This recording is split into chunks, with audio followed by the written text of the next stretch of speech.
बिहार में तीसरा मोर्चा बनने का संकेत।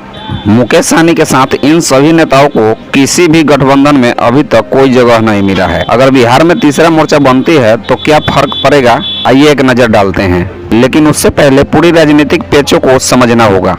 महागठबंधन से जुड़े 5 दल अब तक आपस में सीटों का बंटवारा नहीं कर पाए हैं। खासकर कांग्रेस और वाम दलों की मांग पूरी नहीं हो पा रही है। भाकपा और भाकपा माले ने 3-3 और माकपा ने 1 सीट की मांग की है। कांग्रेस की 10 सीट की मांग है। अगर इन दलों की मांग मान ली जाए तो राजद के हिस्से में सिर्फ 23 सीट ही बचेगी। 2 धारा में बटी बिहार की राजनीति में तीसरा धारा भी निकल सकती है। यह उन दलों से निकलेगी जिन्हें राजग या महागठबंधन में जगह अभी तक नहीं मिली है। रालोजपा और विकासशील इंसान पार्टी आज की तारीख में किसी गठबंधन में नहीं है। उम्मीद की जा रही है कि महागठबंधन से इनकी बात हो रही है, लेकिन संकट यह है कि महागठबंधन में इन दलों की मांग के अनुरूप सीटें उपलब्ध नहीं हैं।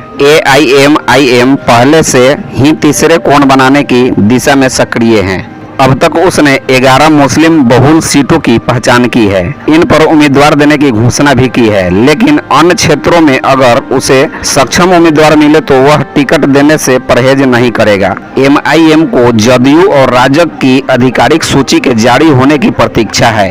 यह जारी हो जाए तो उसे कुछ अच्छे उम्मीदवार गैर मुस्लिम बहुल क्षेत्रों में भी मिल सकते हैं। AIMIM के प्रदेश अध्यक्ष एवं विधायक अख्तरुल इमाम ने बताया कि हमारी पार्टी अधिक सीटों पर उम्मीदवार दे सकती है। कोई जरूरी नहीं है कि उम्मीदवार मुसलमान ही हो। क्या चाहते हैं मुकेश सहनी, उन्होंने यह भी कहा है कि हाँ, उम्मीदवार की छवि अच्छी हो और जीत की संभावना भी हो। साथ ही उन्होंने यह भी कहा कि पार्टी के नेतृत्व पहले से ही अधिक सीटों पर उम्मीदवार देने की संभावना पर विचार कर रही है। AIM के अलावा मुकेश सहनी की विकासशील इंसान पार्टी भी कुछ उम्मीदवारों का सहारा बन सकते हैं। इस समय VIP इस प्रयास में है कि महागठबंधन के साथ समझौता हो जाए। महागठबंधन में नहीं हुआ सीटों का अभी तक बंटवारा। कोई दिक्कत आ रही है कि महागठबंधन से जुड़े 5 दल अब तक आपस में ही सीटों का बंटवारा नहीं कर पाए।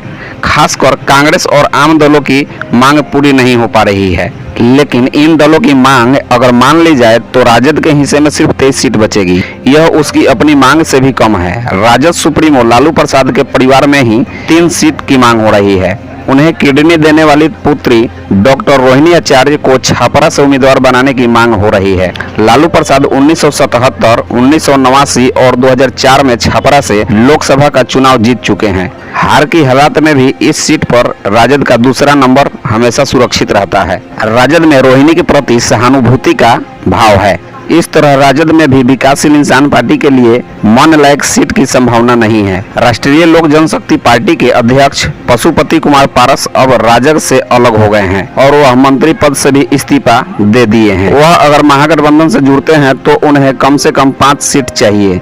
उनके पास दूसरा विफल यह है कि भाजपा के हिस्से की लोकसभा सीटों पर अपनी उम्मीदवार खड़ा करे। 2020 के विधानसभा चुनाव में चिराग पासवान ने कुछ ऐसा ही जदयू के विधानसभा सीटों पर किया था।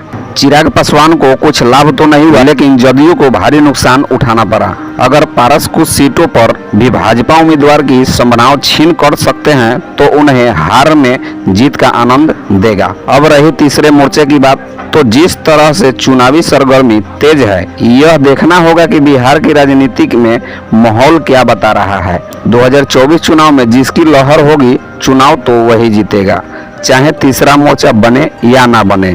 लेकिन यह भी संभव है कि तीसरा मोर्चा अगर बनता है तो कुछ ऐसे बिहार में सीट है जिस पर भाजपा को असर करेगी और साथ में इंडिया गठबंधन को भी, क्योंकि यह सब पार्टी के कोर वोटर होते हैं जो कि पार्टी को छोड़कर किसी अन्य दल को वोट नहीं कर सकते हैं। बाकी आप सभी बिहार में तीसरे मोर्चे के बारे में क्या सोचते हैं, अपनी राय कमेंट्स में जरूर बताएं। वीडियो को ज़्यादा से ज़्यादा हो सके शेयर करें और चैनल को सब्सक्राइब करें। और यह वीडियो अगर फेसबुक पेज पर देख रहे हैं तो पेज को फॉलो करना बिल्कुल भी ना भूलें। फिर मिलते हैं न्यू जानकारी के साथ, तब तक के लिए धन्यवाद।